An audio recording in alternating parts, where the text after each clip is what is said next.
Shadow Slave. By Guiltythree. Chapter 148, Last Harvest. Behind the window, a striking vista of the cursed city sprawled far below.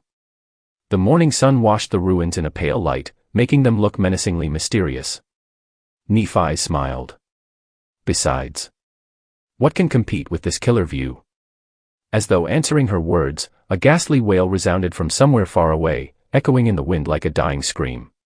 Sunny trembled. I guess she meant it literally. With a sigh, he put Changing Star's strange choice of habitat at the back of his mind and approached the pile of meat. Let's eat first. The three of them sat on the stone floor and ate monster meat, passing around Cassie's beautiful glass bottle between each other. It was just like the good old times, provided that those times were not actually that old, and there had certainly not been anything good about them. Almost. When all three of them were satiated, Nephi's looked at Sunny with calm intensity. For some reason, he was reminded of the unseen waves of pressure that Gunlog created anywhere he went. What have you learned in the castle? He sighed. This was going to be a long conversation. Sunny started by describing the general order of things in the ancient stronghold. He told Neph about the 6 different castes and the complex relationships that existed between them, as well as briefly explaining how the members of each caste lived their lives. Sometimes, Cassie would add a few details of her own. Changing Star frowned. Wait. Did you say that there were 500 people living in the castle? Sunny gave her a nod. Yes, somewhere around that. Why? She thought for a bit, then said, that doesn't make sense. There are almost as many people here in the outer settlement, perhaps even more. That would put the human population of the Dark City at around 1,000.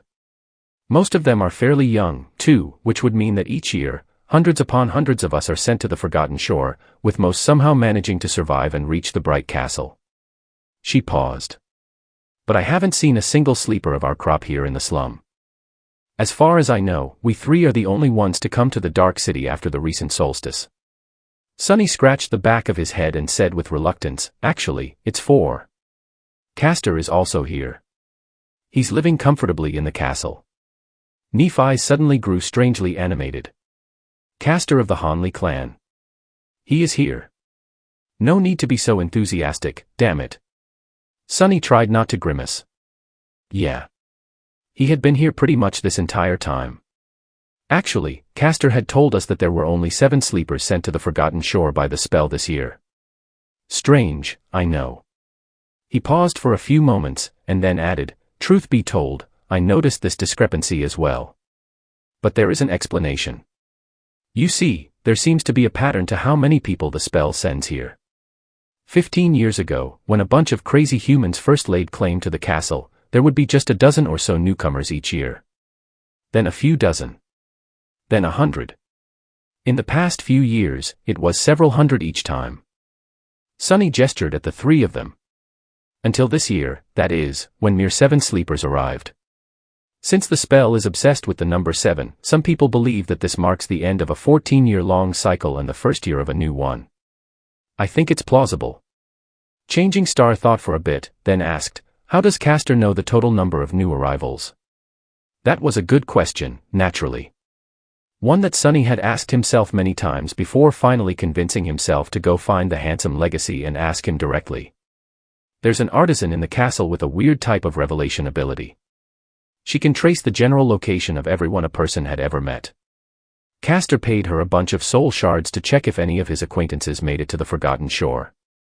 She told him there were 6. Nephi's was silent for a few moments, then simply said, continue.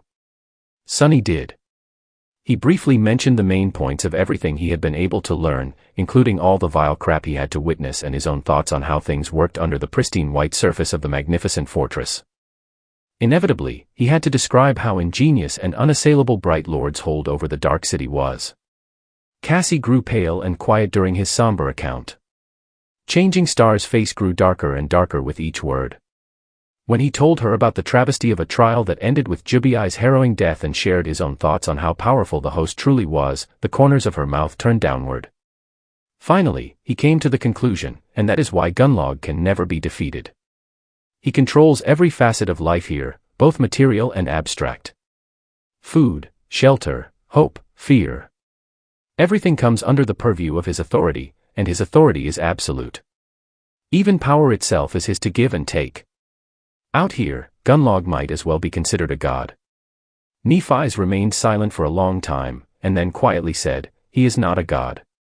He is just an impostor." Sunny chuckled. "In this hell? Is there a difference?" She glanced at him sharply and gritted her teeth. After a few minutes spent in tense silence, Neph suddenly said, "Still. That only explains why Gunnlaug can't be overthrown in a rebellion. Why didn't anyone simply kill him in his sleep? Why didn't one of his lieutenants stage a coup? After all, this is how tyrants usually end, by the hand of their most trusted ally." Sunny smiled darkly. "Ah, well. That is because up until now, I only told you about his power as a ruler. Which is, by all accounts, nothing short of terrifying. But his personal power." He shivered, then added in a hoarse voice, "It's way, way worse." Chapter 149, Dark Diver. Sunny was silent for a while, then sighed. "Do you remember how Effie told us that he might as well be considered immortal? Well, she wasn't wrong. Apart from the fact that Gunnlaug has probably absorbed more soul essence and has more experience fighting both nightmare creature and awakened than anyone else on the Forgotten Shore. There's more to him than that." Nephi's frowned. "Is his aspect ability uniquely powerful?" Sunny shook his head. "His aspect ability is that he is able to breathe and move with incredible speed underwater. But it is connected to what I am about to tell you." He hesitated.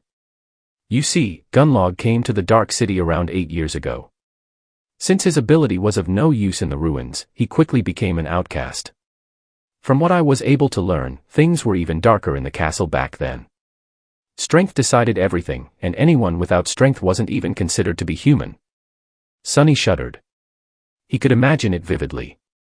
This was, by far, the most cruel and bloody time in the history of the Bright Castle. Right after the last member of the original cohort to conquer the ancient stronghold had perished and before Gunnlaug took control, things balanced at the edge of madness for a while. Say what you want about the bastard, but at least he kept the humans here from turning into animals. Completely. Sunny continued, "But Gunnlaug, he turned out to be mad even by those standards. Because he actually began to hunt in the Dark Sea." Changing Star blinked. "What?" He nodded. "Yes. At dusk, he would dive from the city wall into the black water to scavenge the soul shards from the monsters of the labyrinth that were crushed by the flood, racing against the approaching horrors of the depths. And at dawn, he would dive into the retreating sea to scavenge meat from the remains of creatures that the dwellers of the depths had killed and left behind." Nephi silently stared at him. They had met the abominable existences that hid beneath the black surface of the cursed sea twice, and each of these harrowing meetings had left scars on their souls and minds. To do so twice a day, every day. Gunnlaug was indeed a madman. But he was also somewhat of a mad genius. Sunny took a deep breath. And this is how he turned from a desperate outcast into the Bright Lord. One day, Gunnlaug was pulled away by a current and, once the sea disappeared, stumbled onto a mortally wounded, dying Leviathan. The creature was still alive, but just barely. Knowing that the carrion eaters of the labyrinth will soon come to feast on it, Gunnlaug began cutting the meat of the creature's bones with his knife. He paused, then said in a strangely dark voice, "By chance, the Leviathan happened to die from its terrible wounds at that exact moment. And since Gunnlaug's blade was the last thing to cut it, the spell happened to attribute the kill to him. And that kill happened to give him a memory. A wondrous golden armor that no human weapon can even scratch." No one really knew a lot about the dwellers of the depths, but Sunny and Nephi's had once witnessed 2 carapace centurions retrieve 2 transcendent soul shards from the carcass of one of them. Which meant that Gunnlaug's armor-type memory was at least 3 ranks above the soul cores of every human on the Forgotten Shore. Almost every weapon-type memory they possessed was either of dormant or awakened rank. Even if someone managed to kill a fallen creature and acquire an ascended weapon from it, the weapon would most likely still be ineffective against the transcendent armor. And since that damn armor didn't have any openings. Basically, Gunnlaug was invincible. Sunny sighed. With that armor, he returned to the Dark City, gathered a few supporters, killed everyone who stood in his way, and took control of the castle. No one was able to threaten his reign ever since. And all those who tried. Well, their skulls are out there for everyone to see, swinging on chains above the gates of the castle. Nephi's remained silent for a long time, staring at the floor. She seemed to be a bit disheartened. Finally, she asked, "What traits does the armor possess?" He shrugged. "Who knows? It's not like anyone who had the opportunity to learn that lived to tell the tale. The only thing widely known about the golden armor is that it is made out of some strange liquid metal and that it emanates a field of crushing psychic pressure. But even that is not entirely true. Actually, it only affects those who look at their reflection in the visor."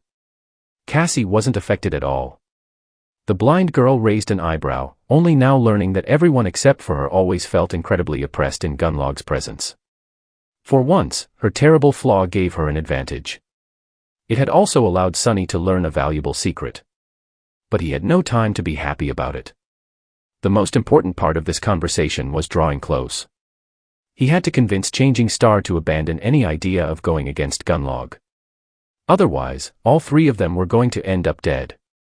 Sunny looked at her and asked in a carefully neutral tone, "So, what do you think?" Changing Star was quiet for a while, then suddenly said, "I have also learned something while you were gone." Sunny frowned slightly. Was she trying to avoid this conversation? Feeling heavy and uncertain, he asked, "Really? What is it?" However, in the next second, he had forgotten all about his previous worries. Because Nephi's looked him right in the eyes and said, "There is a gateway here, after all." Something exploded in Sunny's mind. What? There is a gateway. Stunned, he stared at Neph with wide eyes. How could this be? Why hadn't anyone ever mentioned it? No, it didn't make any sense. If there was a gateway, why would people just stay in the Dark City? Why were both Effie and Castor so adamant that there was no way out? A familiar dark feeling of unease settled in his heart. Trying to compose himself, Sunny slowly said, "Then why? Why hasn't anyone left? Where is it?" Nephi's looked at the window, remained silent for a few moments, and then answered in a flat tone, "Where do you think?" "It's in the Crimson Spire, of course." Chapter 150, Hunting Party. The Crimson Spire. That eerie and ever-present shadow that had hunted him all this time. The Cyclopean tower that stood at the center of the labyrinth, or maybe was the source of it, emanating a harrowing sense of foreboding. The background for the last part of Cassie's vision. Of course, the damn gateway just had to be in that damn spire. Sunny sighed. This was unwelcomed, but not unexpected news. After all, Inspector Rock did warn them that, should they ever find themselves in a region of the Dream Realm without an established human citadel, they should look for the gateway either around or inside the most prominent landmark there.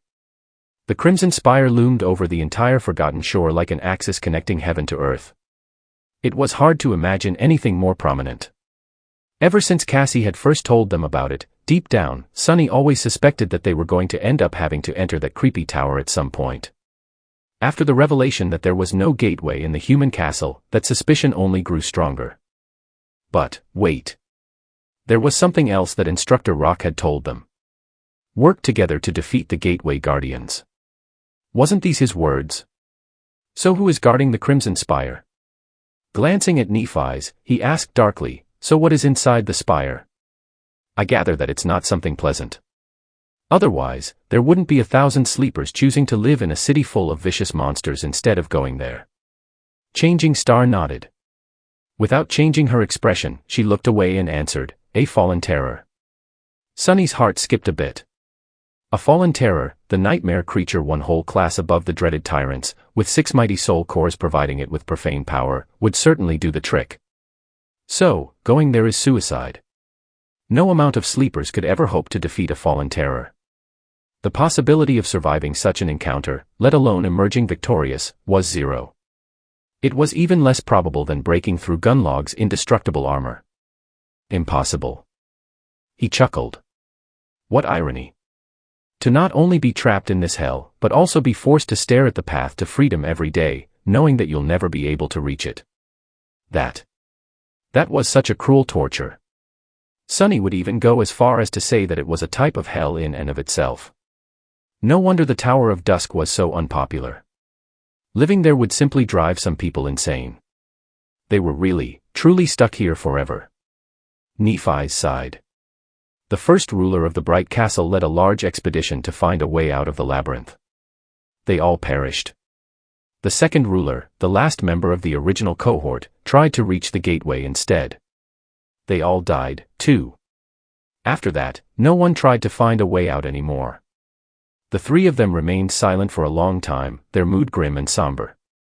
Now that they had a chance to spend some time in the small human enclave on the Forgotten Shore and gather information, there were no more excuses to deny it. Everything that Effie had told them was true. They were going to spend the rest of their lives here. However long that might be. Sunny sighed, then looked at Changing Star. So, what's the plan? Nephi's looked at the vista of the ruined city through the window. Sunny was sure that she had already thought a lot about their future. He just hoped that her thoughts were not too crazy. After a while, she said, "We will create a hunting party, not too bad." Despite the fact that becoming independent hunters was going to be a long and perilous journey, it was at least achievable. They just had to be smart and careful about it. He scratched the back of his head. Going into the dark city blind will be very dangerous. Nephi shrugged, then turned to face him. "You are right. We will need to recruit a pathfinder. Someone who was already experienced and could teach them the ropes. That would certainly speed things along and make the whole process safer." "Good thinking. Do you have someone in mind?" She gave him a nod.